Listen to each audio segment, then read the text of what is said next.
so you've got the people on all the different sides of the different disputes who are shouting at me that, well, I need to denounce so-and-so, I need to disavow this person, I need to come out and say, you know, that that I disagree, because it's one that we'd have disagreements. But the pressure is beyond it. The pressure is, no, you don't just disagree, but disavow, denounce, condemn. And my answer has been, and not everybody respects it, you don't have to respect it, but my answer is no, I'm not going to do that. And I'm not going to denounce a friend. I'm not ever going to do it, like ever, because to me, loyalty is a principle. Loyalty is so when people say, well, do you need to stand on your principles and come out and say this or that? Well, loyalty is a principle in my mind. It's one of the most important principles for any person, for a man especially. And I think that, you know, people, if you're not in the middle of it and you're kind of on the outside, there are a lot of things that go on behind the scenes that you don't know about. And so when I say that somebody is a friend and I feel personal loyalty to them, that doesn't just mean that, oh, I kind of like that person.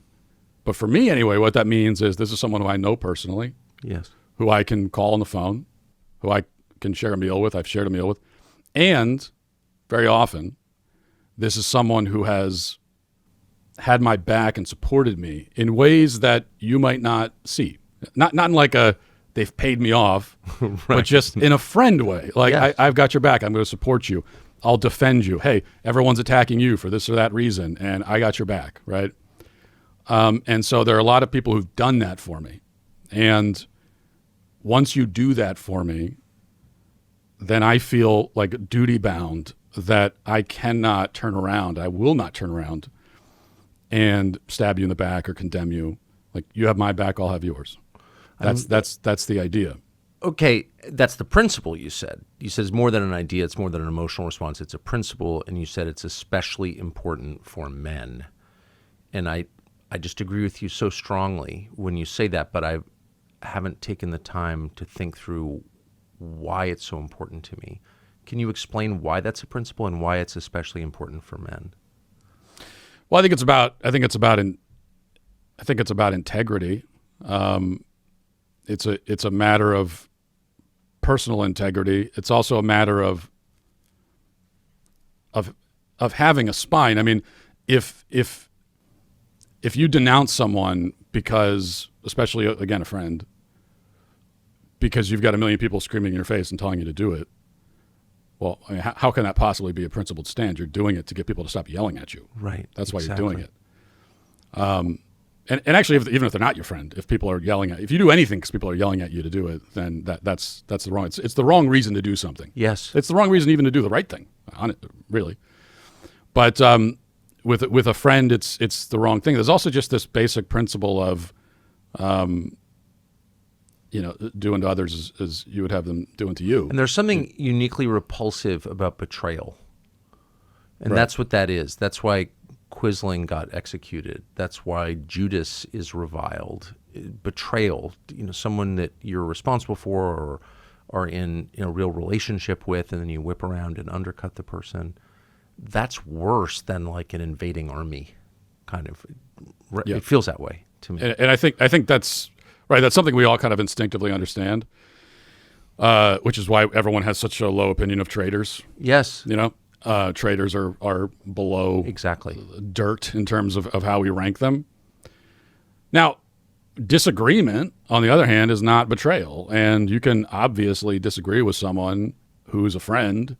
And if you have a friend who demands that you never disagree with them, well, that's not really a friend. No. And the relationship you have with them is one of, it's not a friend relationship. It's a master-slave relationship. Right, it's a subservient relationship. Exactly. And as men, we should not be in those kinds of relationships either. So you could certainly disagree with someone.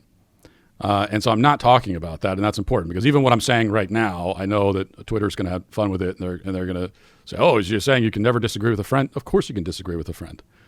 I'm not talking about that. I'm talking about what I have personally experienced. Like if I look in my mentions or email or even people I talk to, of saying denounce, condemn, disavow. Okay, that is very specifically, that's what I've heard. And that is the thing that I cannot ever do.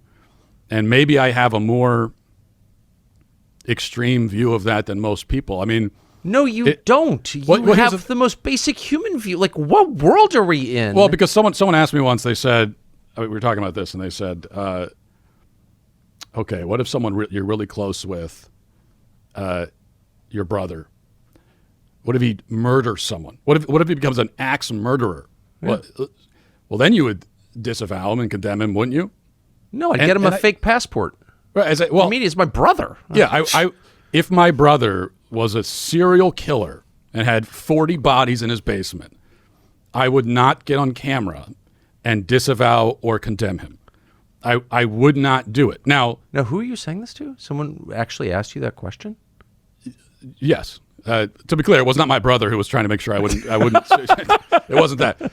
But just like, because their point is like, yeah, the point they're trying to make, I understand. The point is that, yeah, you're loyal to people, but it's to a point, and it could get to a point where it's something happens that's so extreme, or they've done something that's so extremely wrong that it changes your calculation. And my point is that for me, it doesn't. Now that doesn't mean that. So if my brother, going back to my brother being a serial killer, which by the way he's not, just to be clear.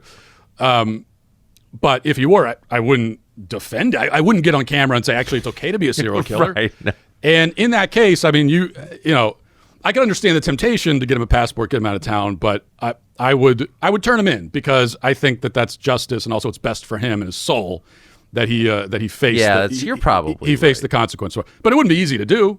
But even in the midst of all that, I wouldn't get up in public and say I condemn and disavow. It's got the way that what happens on Twitter or on social media in general now, when people are when someone does something that upsets everyone, it's like the mid ages where your head is in the stocks, right, in the town square, and everyone's coming by and throwing tomatoes at you. And I've had my head in the stocks many times with the Twitter mob. I've been in that spot. And probably in times when I've deserved it, because I've said something that really is just stupid, and so everyone is just flinging crap at me, and it's like, okay. Been there. But my point is that if it's my friend who's got their head in the stock, even if they kind of deserve it because they said something stupid or they're doing something stupid, there's no scenario ever where I'm going to pick up a tomato and throw it at them.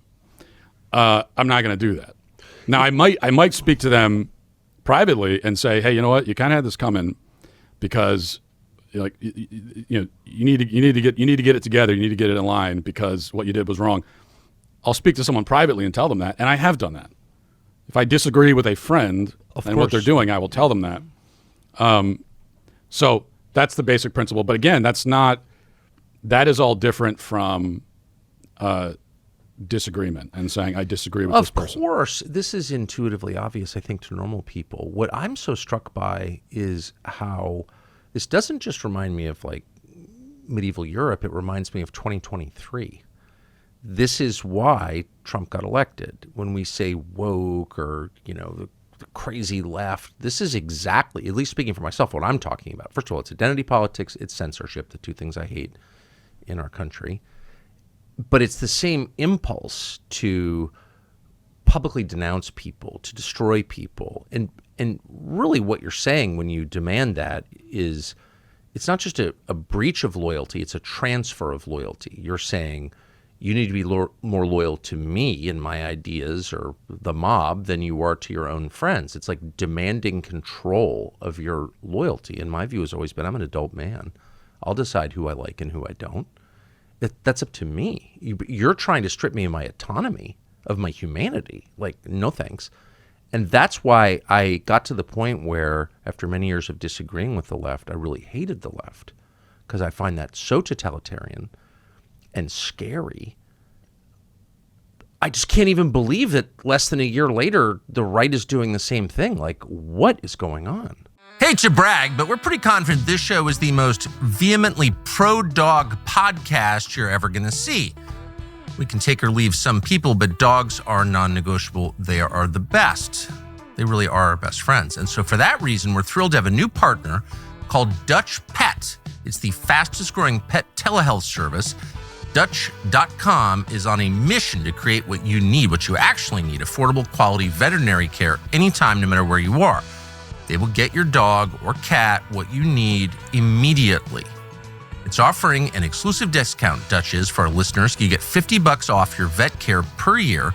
Visit Dutch.com/Tucker to learn more. Use the code Tucker for $50 off. That is an unlimited vet visit. $82 a year, $82 a year. We actually use this. Dutch has vets who can handle any pet under any circumstance in a 10-minute call. It's pretty amazing, actually. You never have to leave your house. You don't have to throw the dog in the truck. No wasted time waiting for appointments, no wasted money on clinics or visit fees, unlimited visits and follow-ups for no extra cost, plus free shipping on all products for up to 5 pets. It sounds amazing, like it couldn't be real, but it actually is real. Visit Dutch.com/Tucker to learn more. Use the code Tucker for $50 off your veterinary care per year. Your dogs, your cats, and your wallet will thank you.